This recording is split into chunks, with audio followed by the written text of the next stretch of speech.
ኦርቶዶክስ ነኝ እና ፍቅረኛዬ ደግሞ እስላም ነው። አንዳንድ ነገር ስለ እምነትህ ንገረኝ ስለው ከኔ የተሻለ ሌላ ሰው እንዲነግርሽ ከነሱ ብትሰሚ ይሻላል፣ እኔ ተጭኘሽ ወደ እኔ ላመጣሽ አልፈልግም አለኝ ማለት ነው።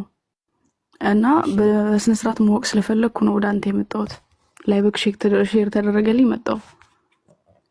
እሺ እንኳን ደህና መጣሽ ብለናል።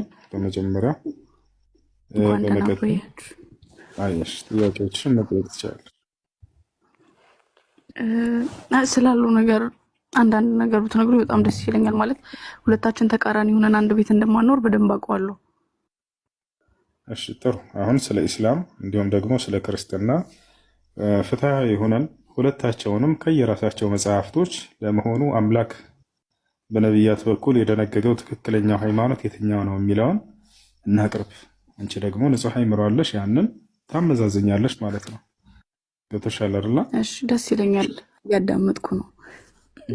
እንግዲህ እኔም አንቺም ልናምንበት የሚገባ ነገር አንድን ሃይማኖት እኛ ሄደን እዛ ሳንፈልገው በፊት ያ መጽሐፍ ራሱ ገልጦልን ልናገኝ ይገባል አይደል? እኛ ሄደን ፈልገን ፏጭረን ይሄ ነው በቃ የምንለውና የምንወስነው መሆን የለበትም አይደል? ነገር ግን ያ መጽሐፍ ራሱ አምላክ በዚያ በላከው መጽሐፍ ውስጥ ይሄኛው ነው ትክክለኛው ሃይማኖት ብሎ ራሱ ሊደነግገው ይገባል። እምነት ትክክለኛ ሊያሰኘው የሚችለው ነገር ምንድነው? ሌላው ነገር አምላክ ሲደነግገውና ነብያቶች ከአምላክ ተቀብለው ለሰው ዘር ሲሰብኩት ጊዜ ብቻ ነው።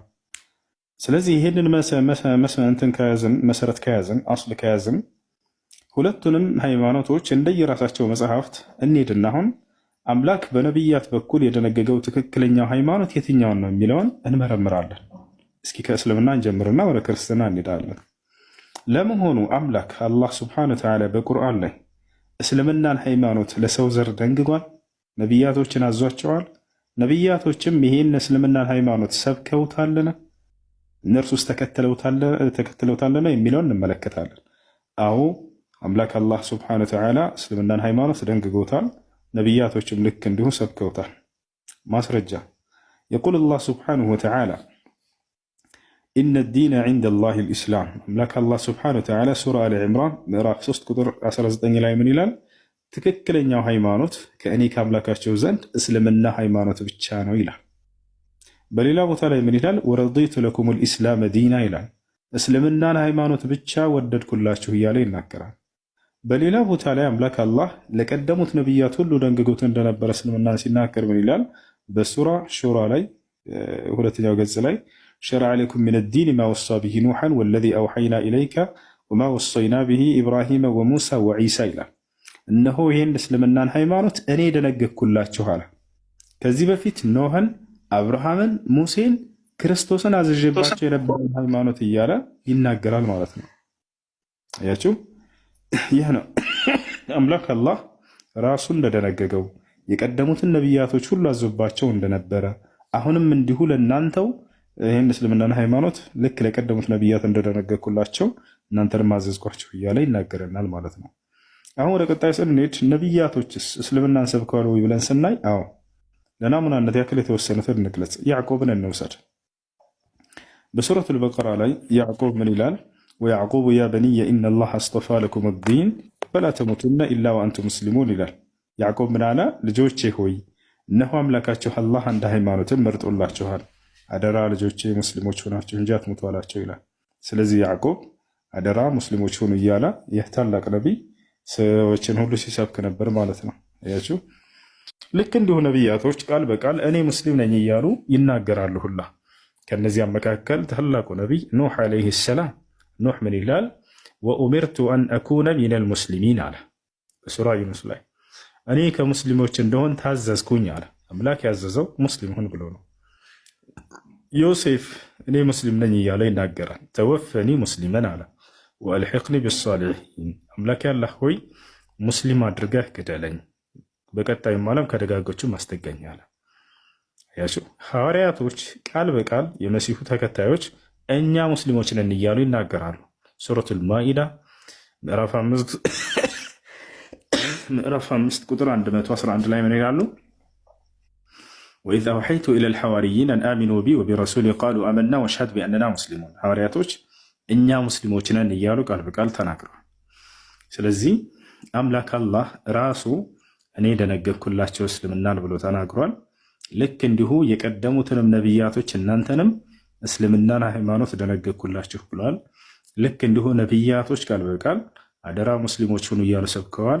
ልክ እንዲሁ ነቢያቶች ቃል በቃል እኛ ሙስሊሞችን እያሉ ተናግረዋል። ያሹ አብርሃምስ ምን ነበር እምነቱ ብለን ስናይ ማካነ ኢብራሂም የሁዲየን ወነስራንየ ወላኪን ካነ ሐኒፈን ሙስሊማ ይላል። አብርሃም አይሁድ አልነበረም፣ ክርስቲያንም አልነበረም። ነገር ግን በቀጥተኛው መንገድ ላይ የነበረ ሙስሊም ነበር እያለ ይናገረዋል። ይህን ይመስላል። አሁን ይህን ከተረዳን ከእስልምና እስኪ ክርስትናንስ በራሱ መጽሐፍ እንመዝነው። እነዚህ ሆኑ እስልምና ላይ ያቀረብናቸውን ጥያቄዎች በክርስትና ላይ እናቅርበው። ያ ማለት አምላክ ክርስትናን ደንግጎታል ወይ መጽሐፍ ቅዱስ ላይ? ልክ እንደሆነ ነቢያቶች ክርስትናን ሰብከዋል ወይ መጽሐፍ ቅዱስ ላይ? ልክ እንዲሁ መጽሐፍ ቅዱስ ላይ ከነቢያቶች መካከል አንድ ነቢይ እኔ ክርስቲያን ነኝ ብሎ ይተናገራል ወይ?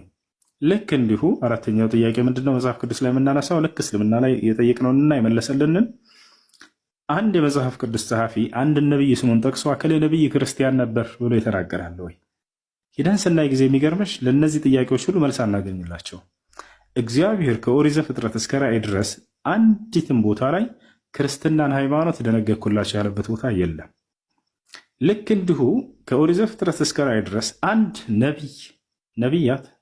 ነቢይ አደራ ክርስቲያን ሆኑ ብሎ የሰበከ ነቢይ የለም።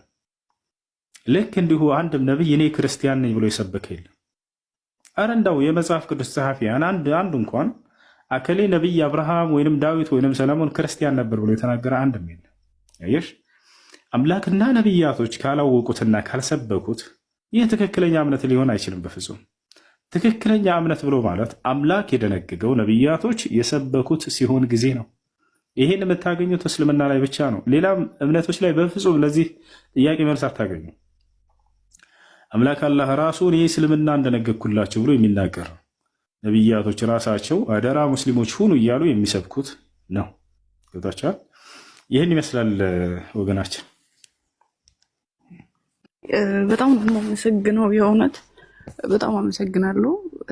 ያለውን ነገር ከዚህ በላይ ምናልባት ማንበብ የምችላቸው መጽሐፎች ካሉ ሼር ብታደርጉልኝ፣ ፒዲኤፍ ካለ ያው ያለሁት ስደት ላይ ስለሆነ መጽሐፎችን አሁን ማግኘት ላልችል እችላለሁ።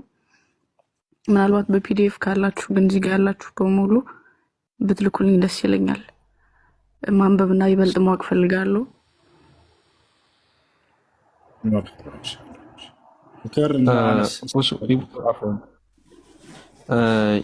እንትን በውስጥ ቴክስት አድርጊልኝና ጽሁፎችንም ምናምን ላጋራ እችላለሁ። አንዳንድ ሀሳቦችንም ችግር የለውም ጻፊልኝ፣ ቴክስት አድርጊልኝ።